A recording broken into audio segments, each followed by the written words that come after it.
मध्य प्रदेश में 15 करोड़ रुपए से भी ज्यादा बैंक डकैती कांड में जो सच्चाई निकल कर आई है उसे सुनकर आप भी दंग रह जाएंगे कि अब तक पुलिस ने बैंक डकैती कांड को लेकर कितनी कार्रवाइयां की हैं, बैंक डकैती कांड किस बड़ी चूक और किस बड़ी लापरवाही की वजह से हुई थी, अब तक कितनी की रकम बरामद हो चुकी है, कितनी रकम अब भी पुलिस और बैंक के हाथ नहीं लगी है, पुलिस ने कितने आरोपियों को गिरफ्तार कर लिया है, कितने आरोपियों को जेल भेज दिया है और अब तक क्या कुछ हुआ है, बड़ी खबर निकल कर आई।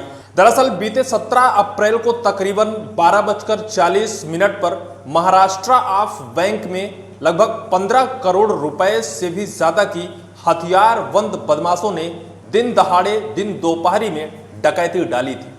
पुलिस को कानों कान भनक नहीं होती है, बैंक में तकरीबन 20 मिनट तक डकैती पड़ती है। 20 मिनट के बाद वो किस रास्ते से होकर लगभग 30 से 35-40 मिनट वो सिंगरौली में ही उस रास्ते को तय करते हैं, क्योंकि जो रास्ता होता है 35 से 40 मिनट का होता है और फिर वो बॉर्डर क्रॉस करते हैं।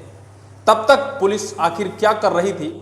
सवाल सबसे बड़ा यह है कि डकैती कांड के महज 1:10 पर पुलिस को सूचना दी जाती है, लेकिन पुलिस पहुंचती है 1:30 में, जबकि उस बैंक और पुलिस थाने के बीच की दूरी है महज 1.5 किलोमीटर।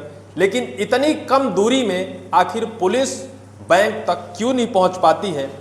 ये सारी सच्चाई दैनिक भास्कर की पड़ताल में पता चला है। दैनिक भास्कर के मुताबिक बैंक में अलार्म सिर्फ लगा है दिखावे के लिए, सिक्योरिटी गार्ड तब से नहीं है जब से बैंक सिंगरौली के बैढ़ंग के उस क्षेत्र में खुला है। यानी कुल मिलाकर बैंक मैनेजर और कैशियर के हाथ से पूरा चल रहा था और इसी का फायदा उन बड़े डकैतों ने उठाया, क्योंकि वो पहले से रैकी कर चुके रहे होंगे। उन्हें ये सब कुछ पता था कि क्या कुछ होने वाला है और कैसे हम उस बीच उस रकम को निकाल कर भाग सकते हैं।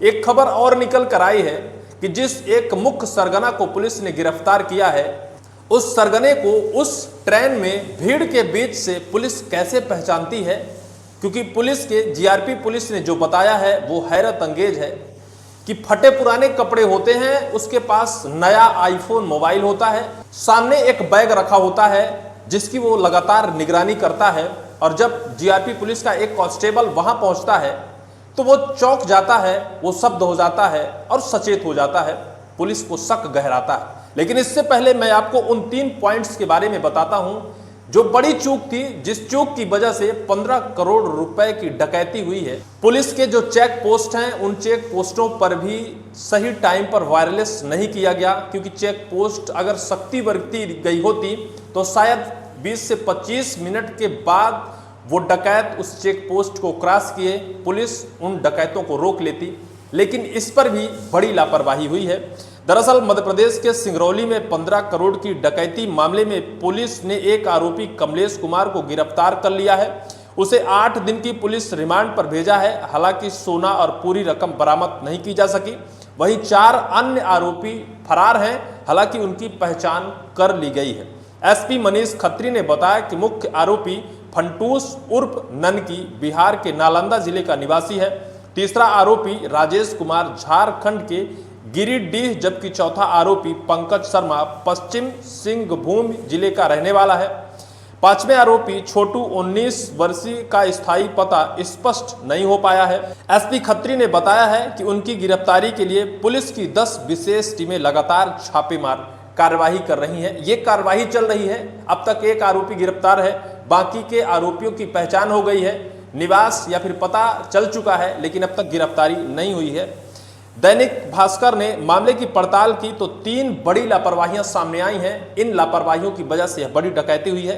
पहली लापरवाही, बैंक में शुरुआत से ही गार्ड की तैनाती नहीं हुई है। दूसरी बड़ी लापरवाही, पुलिस डकैती की सूचना मिलने के 20 मिनट देरी से पहुंची, ये दूसरी लापरवाही है। तीसरी लापरवाही रही कि बदमाश चेक पोस्ट से आसानी से भाग निकले, क्योंकि इस पर सही टाइम पर वायरलेस नहीं किया गया। पहली लापरवाही के बारे में विस्तार से मैं बताता हूं। ब्रांच 2018 में खुली पर गार्ड कभी नहीं रखा। बिंदनगर क्षेत्र की एक किराए की बिल्डिंग में 2018 में बैंक ऑफ महाराष्ट्र की छोटी ब्रांच खोली गई थी। यही सीसीटीवी कैमरे लगे हैं। बैंक में मैनेजर, डिप्टी मैनेजर, कैशियर और एक चपरासी की ड्यूटी सुबह 9 बजे से शाम 4 बजे तक रहती है। बबलू शुक्ला ने बताया कि 2018 में ही यह बैंक के ग्राहक हैं। इस दौरान कभी गार्ड नहीं देखा। जोनल ऑफिसर ओंकार प्रसाद ने बताया कि पहले बैंक गार्ड रखने की व्यवस्था थी, बाद में मैनेजर ने अपनी प्रॉफिट दिखाने और खर्च कम करने के लिए गार्ड की नियुक्ति बंद कर दी। हालांकि एटीएम में गार्ड की व्यवस्था होती है, लेकिन इस बीच उसका भी कोई सुराग या पता नहीं चला। दूसरी लापरवाही, सूचना के 20 मिनट देरी से पुलिस पहुंची। इस वजह से जो डकैत थे वहां से भागने में कामयाब हो गए। 4 लेन पर स्थित बैंक से थाना करीब 1.5 किलोमीटर की दूरी पर है।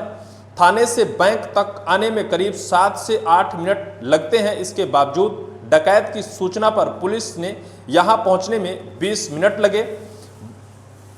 वारदात के बाद 1:10 पर पुलिस को सूचना मिल गई थी, लेकिन यहां पुलिस 1:30 पर पहुंची। नतीजा, बदमाश आसानी से भागने में सफल हुए। एक पुलिस अधिकारी ने नाम नहीं छापने की शर्त पर बताया कि आरोपियों के हथियार बंद होने की जानकारी थी, जिसके चलते तैयारी में समय लग गया।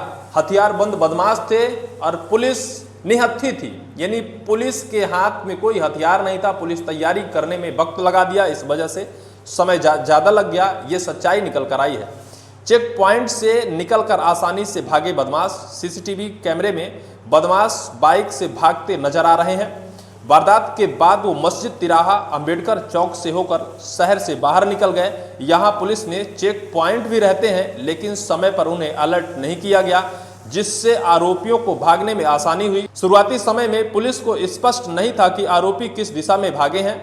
आरोपी 2 बाइक से चेक पॉइंट मस्जिद तिराहे से तुलसी मार्ग होते हुए दूसरे चेक पॉइंट अंबेडकर चौक पहुंचे, जहां से बीजापुर रोड होते हुए छत्तीसगढ़ की सीमा में प्रवेश कर गए। यह दूरी करीब 35 किलोमीटर की है, जिसे आरोपियों ने बाइक से 20 से 25 मिनट में तय किया होगा।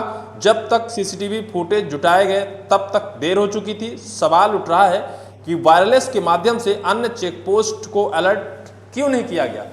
पुलिस ने अगर सही वक्त पर अलर्ट किया होता तो निश्चित तौर पर इस डकैती पर उसी वक्त अंजाम तक पहुंचाया जा सकता था, या फिर उन डकैतों को गिरफ्तार किया जा सकता था। बैंक में अलार्म भी दिखावे के लिए है। जो बैंक में अलार्म लगा है वो मैनेजर के पास है और कैशियर के पास है, लेकिन अलार्म बजता है तो किसके पास आखिर सूचना जाएगी? जब वहाँ कोई गार्ड नहीं है, कोई सुरक्षा व्यवस्थाएं नहीं है, इंतजामात नहीं है, तो फिर ये कहा जा सकता है कि अलार्म जो भी था वो सिर्फ दिखावे के लिए था।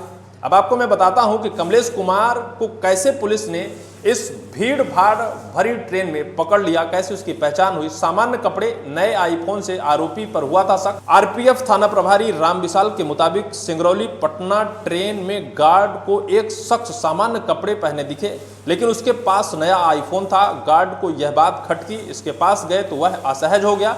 इसके पास एक झोला भी था जिसे उसने गोद में ले रखा था। गार्ड ने मुझे सूचना दी, मैं उस पर नजर रखने के लिए कहा। शक के आधार पर रेहड़ी स्टेशन पर उसे उतार लिया गया। उसने भागने का भी प्रयास किया तो शक मजबूत हो गया। आरपीएफ थाने लेकर आए। उसने अपना नाम कमलेश कुमार निवासी नालंदा बताया।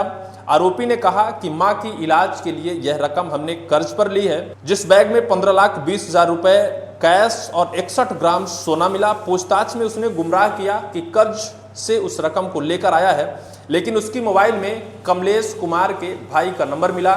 जीआरपी पुलिस ने कमलेश कुमार के भाई से संपर्क किया और मां की बीमारी के बारे में पूछा तो साफ तौर पर कमलेश कुमार के भाई ने इनकार कर दिया, तो शक पुख्ता हो गया। इसके बाद पुलिस ने सख्ती से पूछताछ की तो कमलेश कुमार ने डकैती के इस पूरे कांड का खुलासा किया और उसने बताया कि कैसे उसने यह सब कुछ किया।